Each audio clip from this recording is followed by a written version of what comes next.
Let me welcome you today to this third lesson of how to avoid life's pitfalls, coming out of Genesis chapter 39, 20 through 23, chapter 40, 4 through 8, and then 20 through 23. The pitfalls of injustice. The point today, press forward in spite of injustice.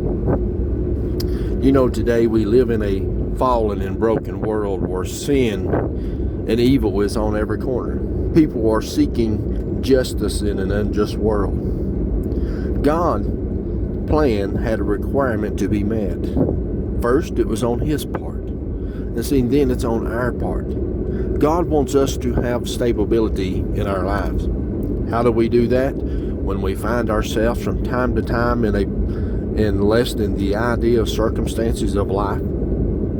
You know, a rainy day at the beach is one thing, but sometimes those circumstances have a greater impact in our lives. When we look back to a point in our lives when someone has wronged us, or we've been mistreated unfairly, or something that has happened to us that it may feel like that our dreams are gone. Maybe a job we've lost, missed out on a college, could not buy a home. And see, we'll feel like the world has passed us by. We'll cry out and say, what am I going to do? Where are you? Why did you do this to me? Joseph was a man whose circumstances was far from the ideal. Sold as a slave, thrown in prison. There was nothing like his dreams it was nothing like that he had dreamed about. It seemed that he had been forgotten, left in prison, yet he was not defeated by the circumstances that he faced. Why is that?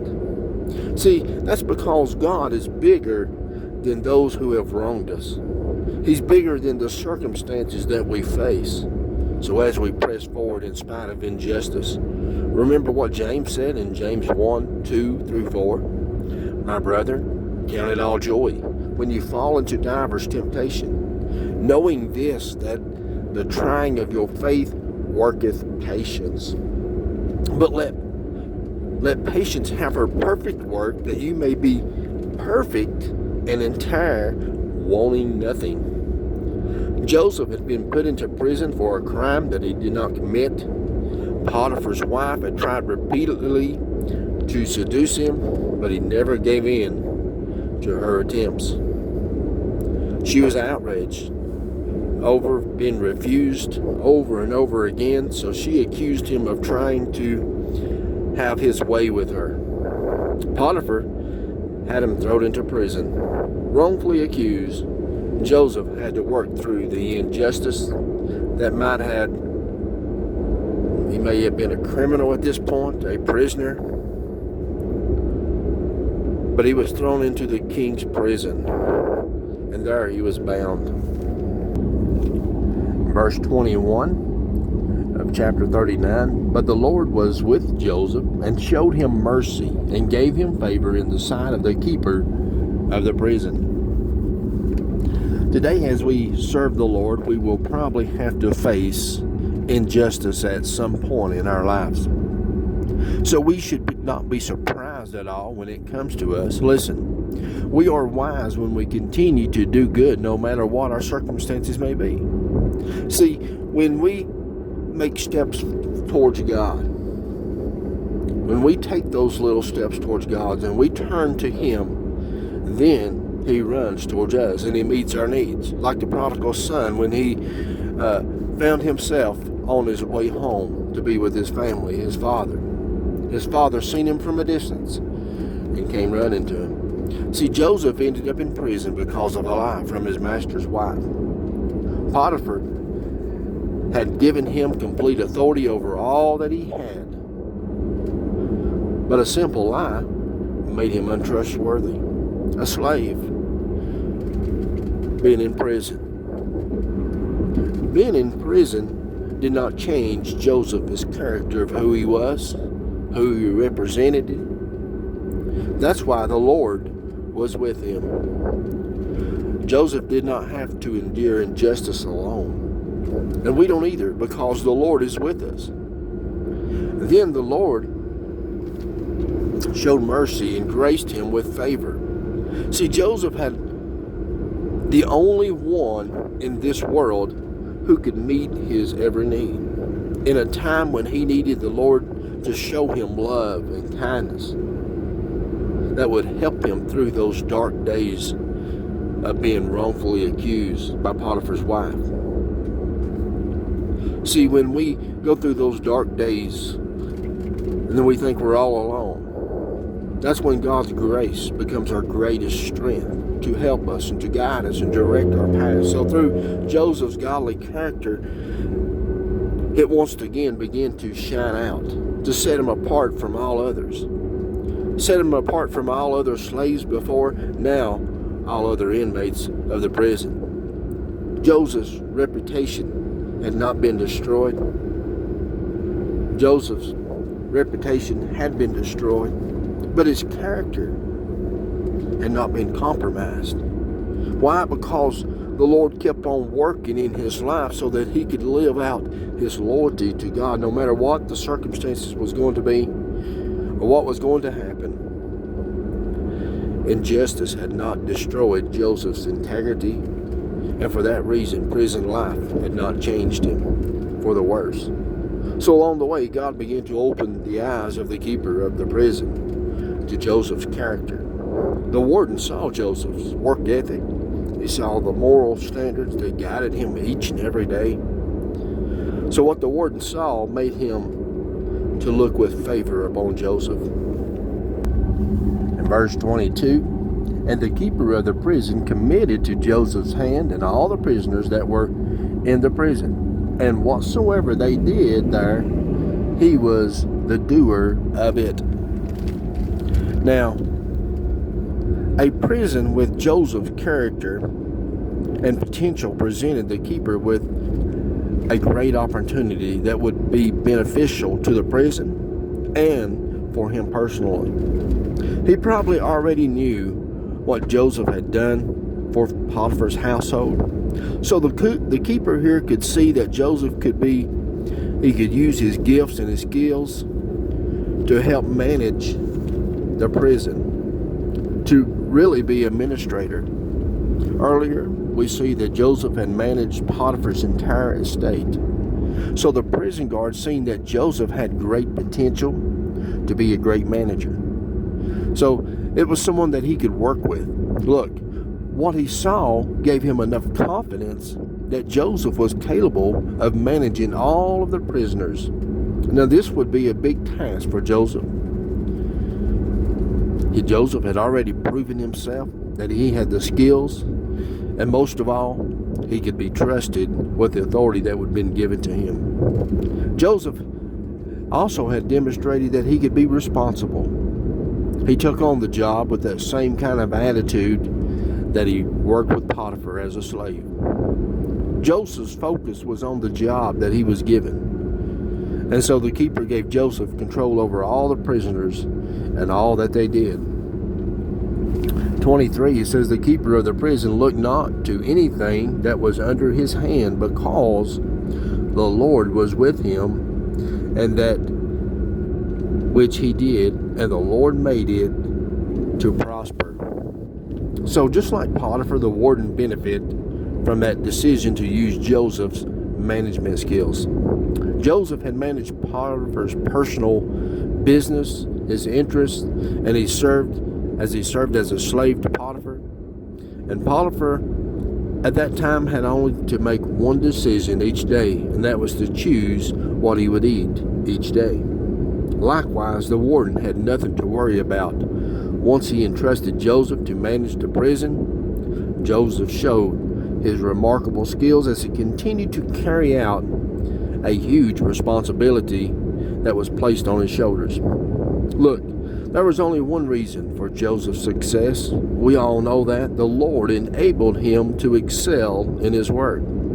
See, without God, we can't do anything. God had blessed Joseph with the gifts and skills necessary to be extremely effective. Now, at the same time, God had given him wisdom to make the right decision and to establish the right plans necessary for the job in front of him.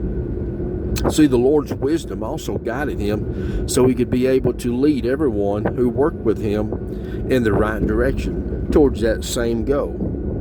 God had given Joseph a mind that could identify critical details so that he could manage them properly. See, he was teaching Joseph to be able to handle stressful situations that may occur. And under ordinary circumstances, we think about this. Under ordinary circumstances, Joseph would have been executed for what he was accused of from his master's wife. But Joseph's life was far from being ordinary. Why? Because the Lord had plans for Joseph's life. His brothers wanted to throw him into a pit so that he could die. But God made a way that he would be sold as a slave. He ended up in prison and not in the graveyard. So while he spent time in prison, God was continuing to prepare him for the greater task of his life in the future.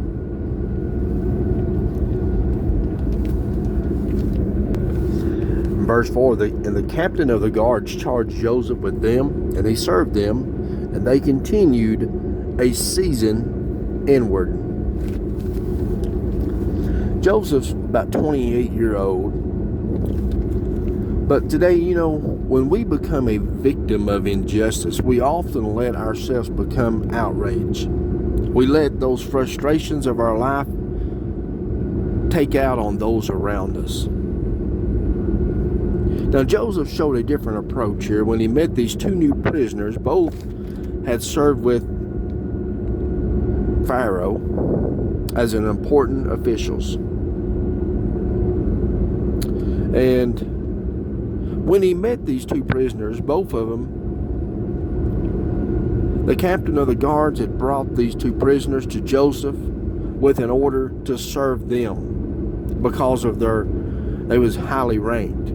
He apparently knew Joseph could be trusted and attend to their needs. Now, their crimes against Pharaoh had to be extremely serious to be thrown into prison. So the captain of the guard signed them to Joseph. Joseph may have been necessary to watch over them during their investigation to a criminal activity so that it could be conducted, so that the investigation and the decision of what to do with these two men, it could have took a while. So they remained under Joseph's care, under his watch, his supervision, to take care of them. Now, the captain of the guard's name here was not mentioned. But that same title earlier, we seen that last week as it was given to Potiphar, Joseph's master. Now, he could have been the captain of the guards, and he would have knew Joseph very well. And because these men was highly ranked officials that had thrown into prison, that they was given privileges in prison, and Joseph served them as a young Hebrew slave.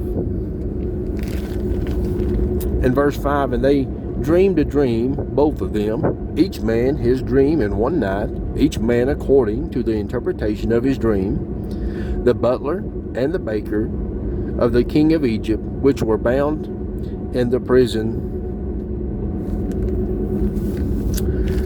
We see in verse 1 and 2 the two titles for Pharaoh and king of Egypt. It refers to that same monarch or that same person, because in the courts there would have been a vast array of officials who served him faithfully. And the closer they worked with the king, the more their faithfulness really mattered to him.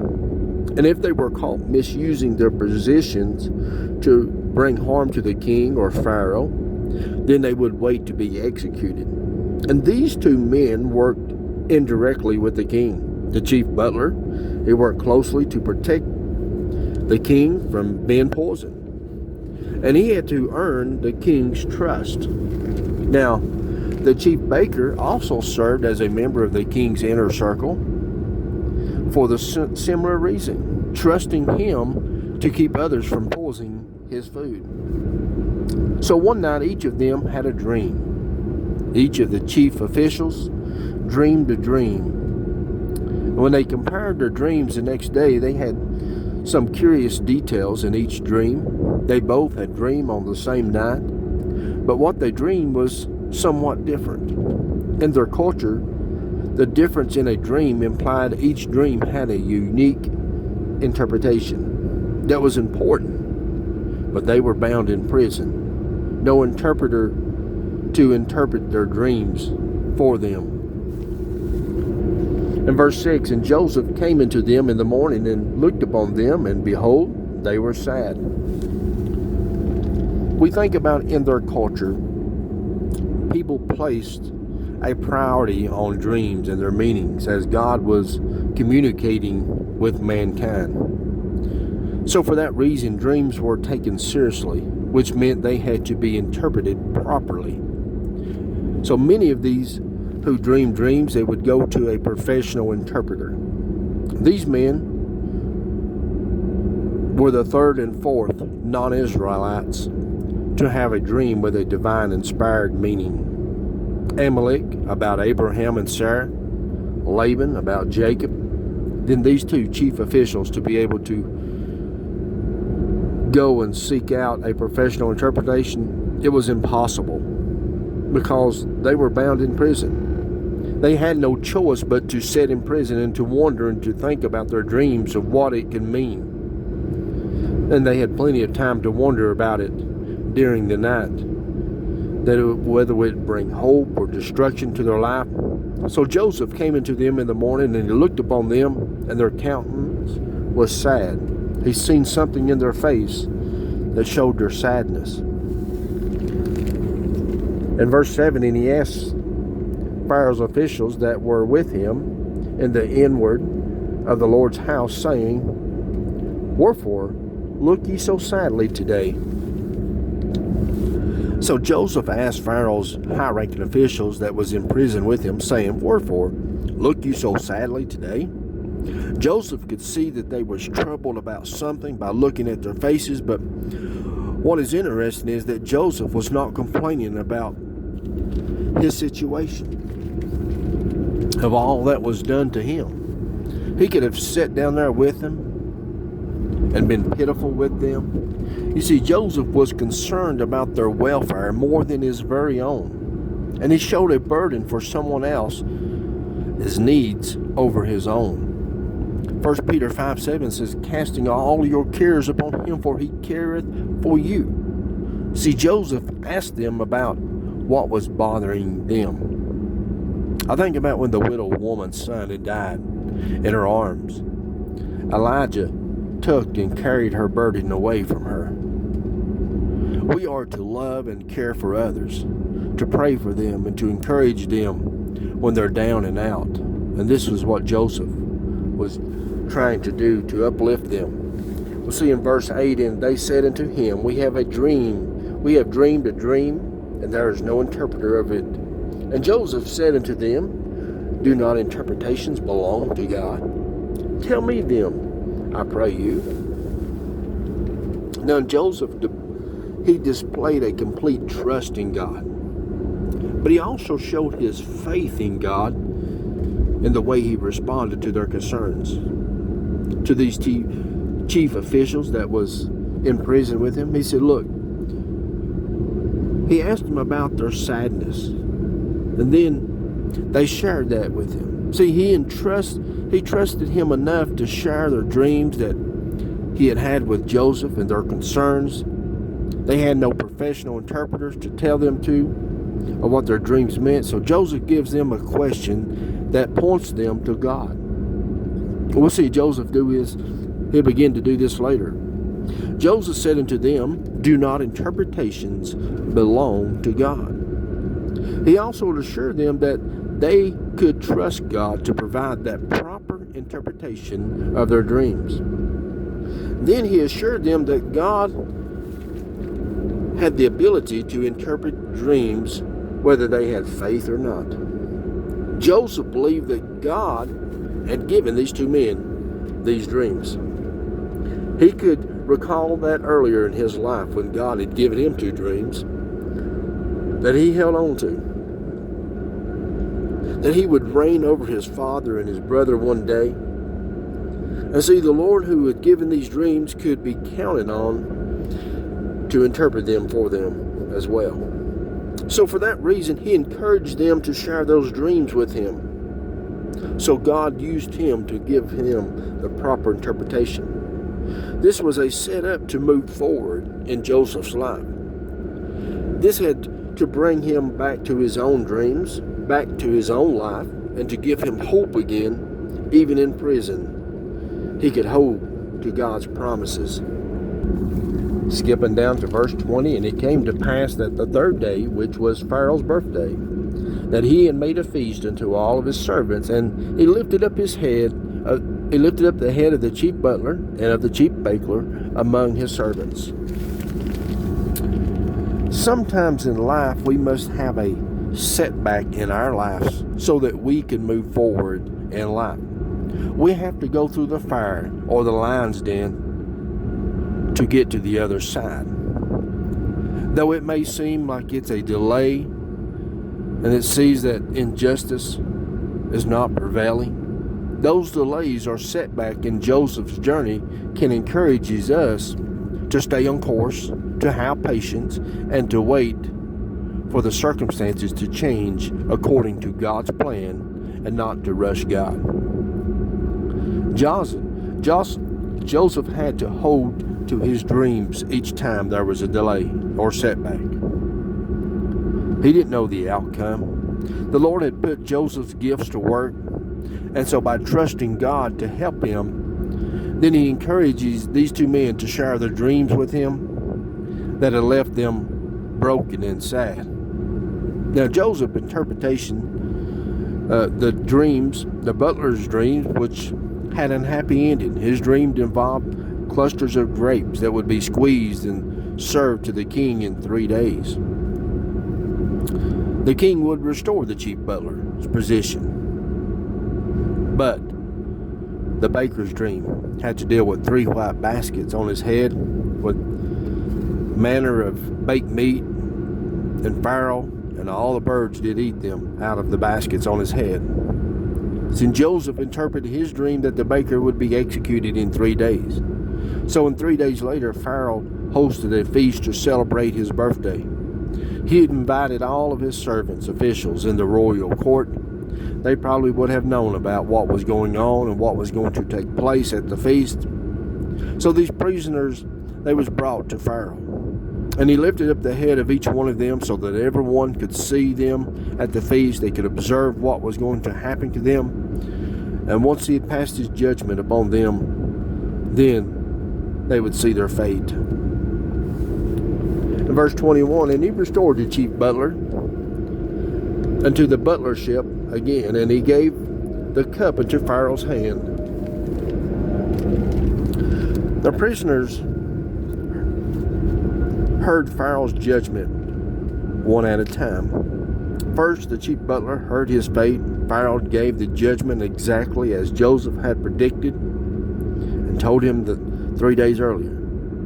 Joseph had said that Pharaoh would restore his position back to him in 3 days. And the chief butler was over all that to protect the king from being poisoned. And the chief butler responded by doing what he had done every day. Passed the cup to the king. Represented his loyalty as he offered it to the king. And in verse 22, he says, but he hanged the chief baker, as Joseph had interpreted to them. The chief baker heard his fate. Pharaoh's judgment was exactly as Joseph had told him. The chief baker was executed. He had managed others who had served the king to protect the king. So his execution marked him guilty in Pharaoh's eyes. The Lord had used Joseph to underscore the reality of his presence. Why? Because this culture had honored and worshiped idols, but now Joseph had introduced them to the Lord, who had gave their dreams to them. And so by Joseph listening to each one of these dreams, the door had opened for them to learn more about the one true God, so that they could count on the Lord to interpret all dreams to them and not to look to the world for answers. So by telling them what each dream meant, Joseph showed them the reality of the Lord's presence in their situation. God answered Joseph to these dreams. He also restored hope in Joseph's life that God's words would always come true, and his dreams in his time and not ours. And yet did not the chief butler remember Joseph, but forgave him. So after hearing the Pharaoh had restored him back to his position as chief butler, he must have been rejoicing, overwhelmed with gladness. But if he had remembered what Joseph had interpreted about his dream, he would have experienced for himself the wonder of the Lord's faithfulness. Joseph already knew about God's faithfulness, and he counted on it as he shared it with great confidence. That interpretation of these dreams to these two chief officials, Joseph's confidence in the Lord allowed him to take the next steps towards God in faith. So the butler was restored to his job. Joseph had asked the butler to remember him by telling Pharaoh about his situation. See, Joseph was hopeful that he would, as he told the butler of his situation, that the butler would persuade Pharaoh to set him free, to let him go, so he could return home to his father, to the land of Canaan. But his faith, his hope, faded in the distance as days went by. Days turned into weeks. They gave away to months, to 2 years later. See, he lost sight of being released. Why? Because the butler did not remember him. Joseph, he never remembered Joseph, but he only forgot him. Today we must never give up hope in God, because in due time God will always bring about his promises that he has given us. See, then we must refuse to take out our frustrations on others and mistreat them. We must expect delays, roadblocks on our journey. And when things are not going our way, and time gets tough, and life throws us a curveball, that's when the grace of God becomes our greatest strength. He says in Psalms 55:22, "Cast thy burden upon the Lord, and he shall sustain thee, and he shall never suffer the righteous to be moved." We must continue to ask God to help us as we follow his plan. Even when we don't have all the answers, we can press towards the mark of God. Remember, God don't forget us. He did not forget Joseph. He knows where we are, and he is able to work all things out for good for them that love the Lord. Joseph could not see the life in front of him. That took faith and patience, long-suffering, and complete trust in God. That God was with him every step of the way. So by keeping our eyes on God instead of our circumstances that brings us down and gets us out, we must remember it's not what we're running from, but what we're running to. That is God, hope, and life forevermore. We live in an unjust world. There's pitfalls of injustice that comes our way. People are just seeking for themselves, their best interest. We can expect delays, roadblocks. Our eyes must be upon God.